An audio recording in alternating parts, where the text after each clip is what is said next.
The Prime Minister of Australia, Mr Bob Hawke, is in Launceston today. He'll then be travelling down to Hobart in the afternoon. We have him on the line. Mr Hawke, good morning.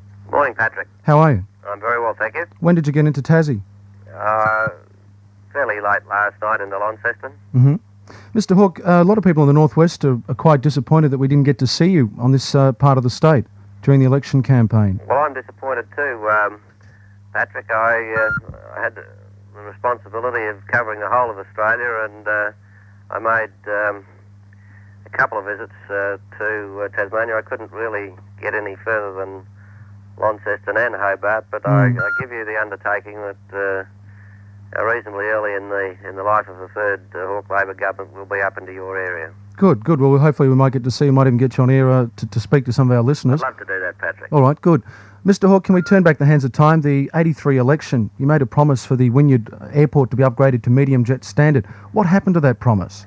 Well, just let's get it straight about what happened there. I met with delegations of the people in the area, and we said that what we would be able to do in regard to the airport there would be looked at in the context of the whole of our responsibilities for airports in this state and elsewhere, plus looking at it in terms of the way decisions were made by the state government in regard to how they used dam compensation money.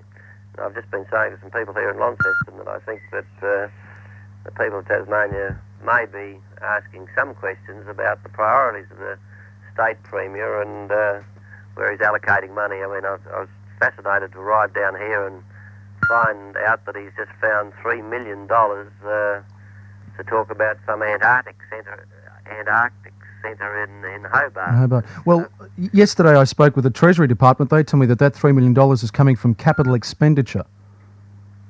Well, they can tell you it's coming from capital expenditure. All I'm saying, it's $3 million, which the Premier has decided is available for that purpose. Now, I'm not knocking the concept of Tasmania's interest in Antarctic matters. On the contrary, I have specifically had a proposal put to me by the Labor Party about the possibility of referred to as Antec, the concept of whether we may be able to develop here in Tasmania a particular area of industrial activity which would concentrate on the Antarctic area to develop a specialised capacity here. Well, would you? It's relevant and important that Tasmania should be concerned about the Antarctic, but I'm simply making a general point.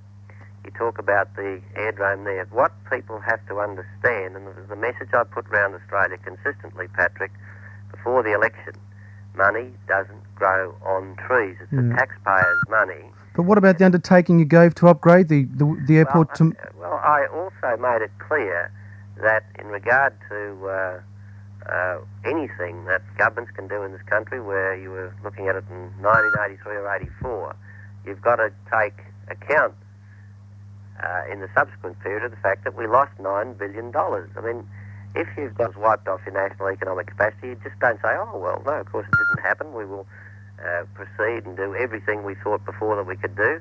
If you want a certain prescription for bankruptcy, that's it. And it's not a prescription that I was prepared to follow for Australia. And it's obviously a judgment which the Australian people endorsed. Yeah. Mr Hawke, do you think you're coming back to Tasmania, taking more interest into the state? I'm sorry? Do you think you're coming back to Tasmania now, taking more interest in what's happening here? Do I think I'm doing it? Well, are you taking more interest in Tasmania now? I am. I said during the election campaign, Patrick, that if you look at the history of Tasmania, it's traditionally been a Labor state, federally and state. And I believe that Tasmania is now on the path of returning to the fold of Labor. And I certainly want to do all that I can to encourage that, because if you look at the performance of state governments, it's the tragedy and the obvious and unavoidable conclusion is that the two states which are doing worst, the whole of Australia, are Tasmania and Queensland.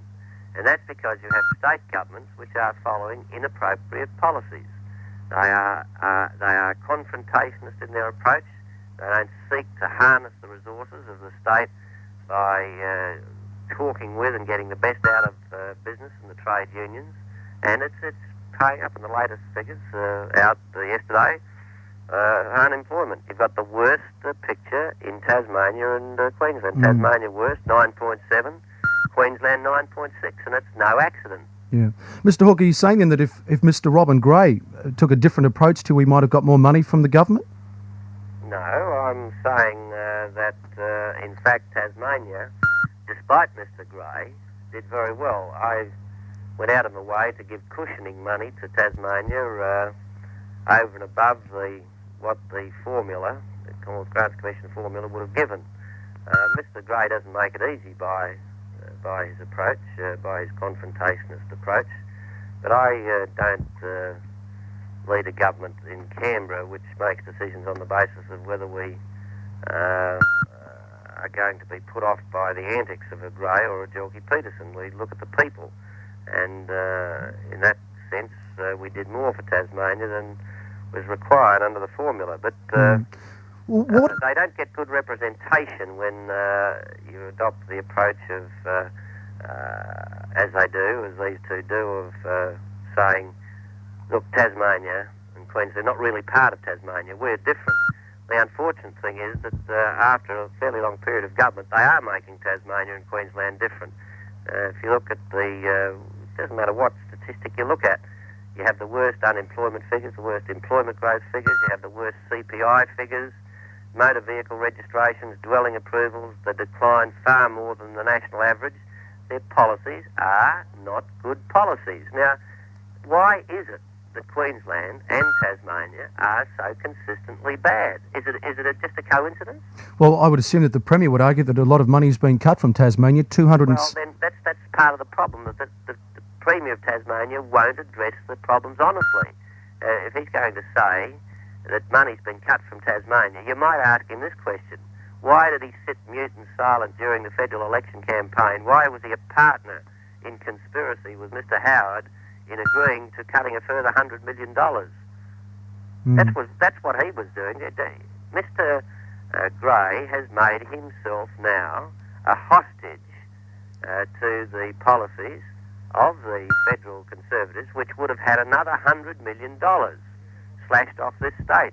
Yeah. Well, we have lost $275 million since May 1985. Yeah, and you have done that in a way which means that, in fact, because of my approach in Canberra, you've done relatively better than what was recommended to the governments of Australia by the Independent Commonwealth Grants Commission. Yeah. If I just accepted their recommendations and not on my own volition said, no, we can't just allow it to happen like that, and hadn't given the cushioning money, you would have been worse off. Mr. Hawke, do you still stand by your comments from last year that you bloody Tasmanians have had it good for far too long?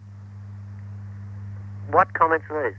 Well, it was quoted, it was front page. Now listen, Patrick, if you get into the business of just relying on what's quoted in papers, you're going down a very dangerous path. Did you never make those comments?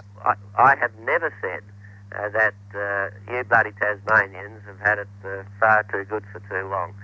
I don't know where you get this one from. I mean, it was front page of the papers of Tasmania. No, everything that appears in the paper is correct, is it, Patrick? Well, I don't believe everything. What if I get someone to put in the paper tomorrow that you're a child molester, and it appears? Does that make you a child molester? Well, I'd take out court action against it. Yeah, of course you would, but it would be in the paper. You're operating on the basis that it's in the paper, it must be right. All right, well, I'm asking you, is it true or not? Well, you've heard the answer to that, haven't you? You never said that. Patrick, I don't know how long we're going to go on, my dear friend. I mean, I operate on the basis that when I've said something in answer, I've said it once. How many times do you want it? 4 times? All right, well, let's talk about the logging inquiry. The Minister for Forests in Tasmania, Ray Greer, met with Mr. Kerrin yesterday. Tasmania is not cooperating with the inquiry. Are you concerned about that? Well, of course I'm concerned about it. It goes back to what we were talking about before, my dear friend. It's typical of the approach of the Tasmanian government. Every other state in this country, apart from Queensland, operates on the basis that they are governing for the interest of their people, and that there are 3 levels of government in this country. For better or for worse, there are 3 levels of government. There's the federal, there's the state, and there's local government. And all the other states say, now, what we should do is to cooperate and see that we can get the best result for the people.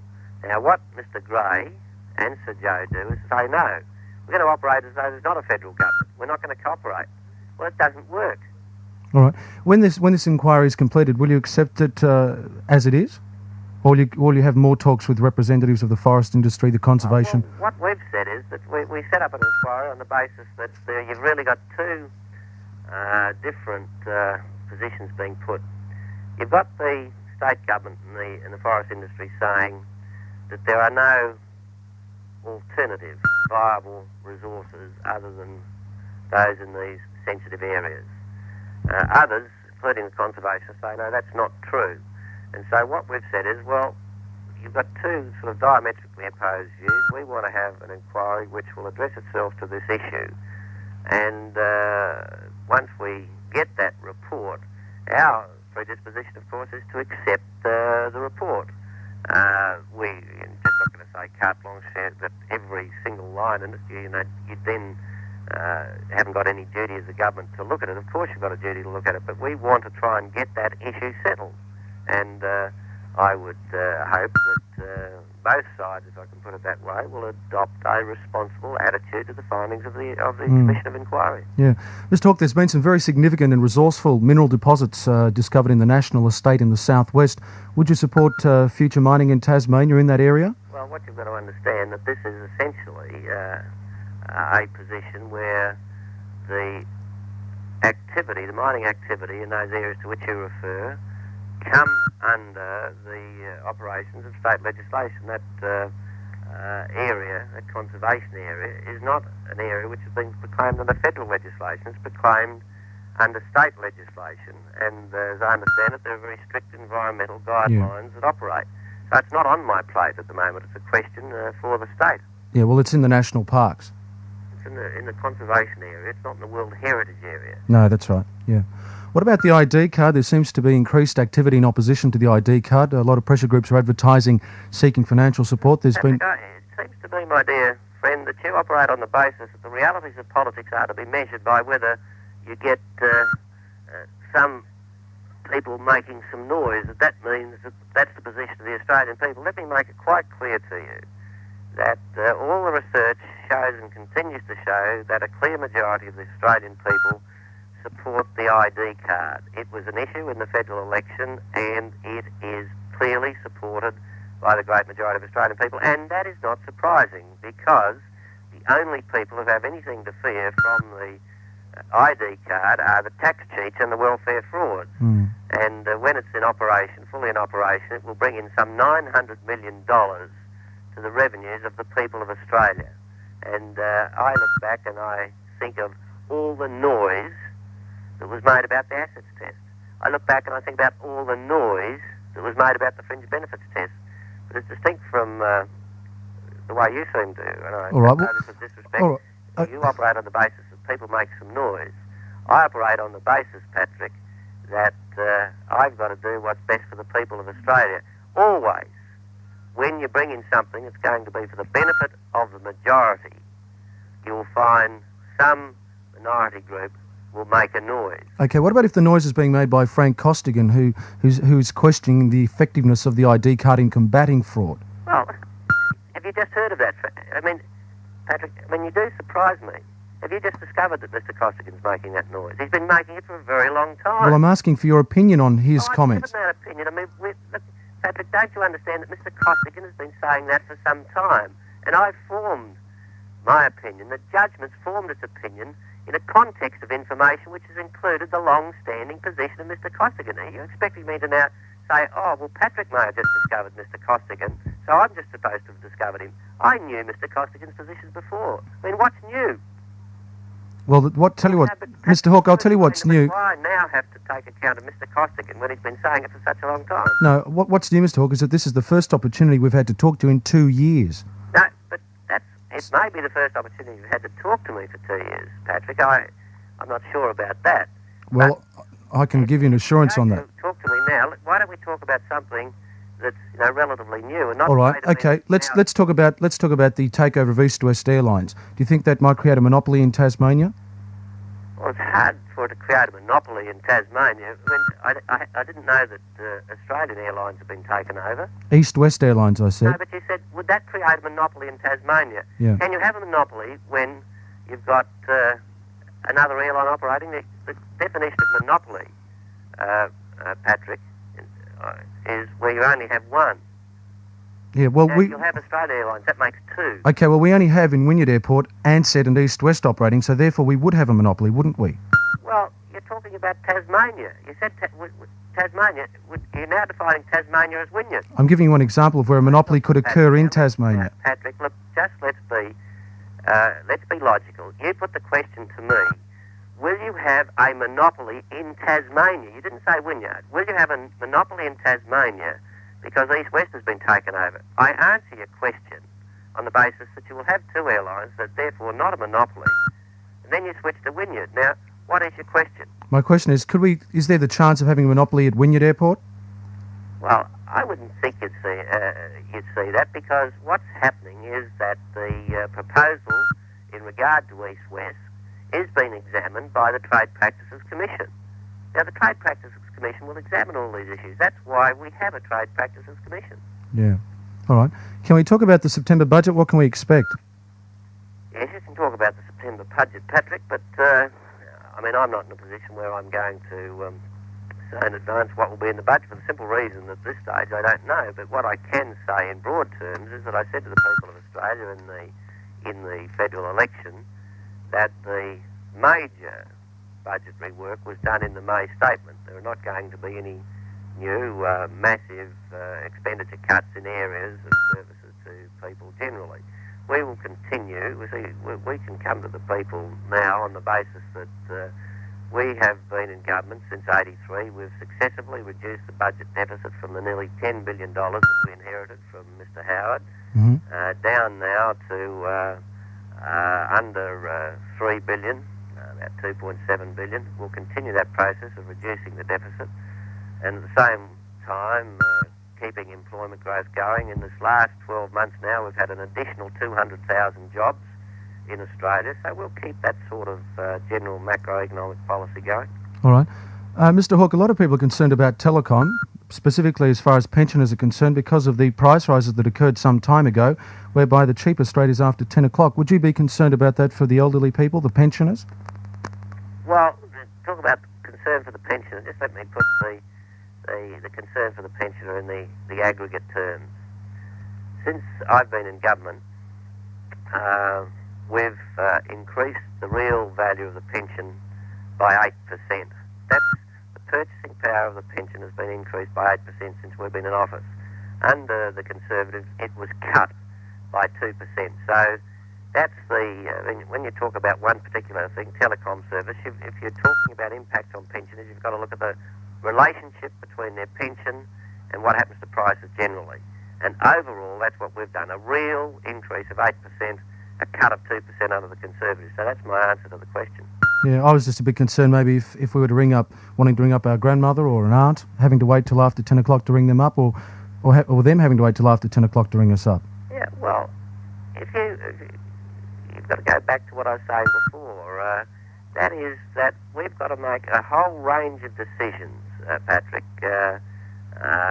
covering telecom, covering roads, covering education, the whole range of services that are made available by government to people, which is merely rearranging, if you like, people's taxes into services to people that the community as a whole provides to people that they can't provide for themselves. Yeah. Now, within the discharge of that responsibility, there are going to be some things that are welcome, some things that are not so welcome. I simply say you don't get anywhere just picking out one thing. If you want to look at pensioners, then the thing to do is to say, all right, and you're talking about charges or other sorts of things, I simply say to you, all right, taking the thing in aggregate, pensioners 8% better off in purchasing power under us as against the Conservatives. They cut them by 2%. Now, that's the overall position in regard to pensioners, and the stark contrast that people can make between the concern of Labor for pensioners and the lack of concern of the Conservatives. Yeah. Mr. Hawke, this is a question on behalf of some listeners. in reference to the Carlton Walsh report the other night, which showed you on holidays without a life jacket, and some people were concerned for your safety. Oh, well, I'm very concerned. I'm very grateful that people are concerned for my safety.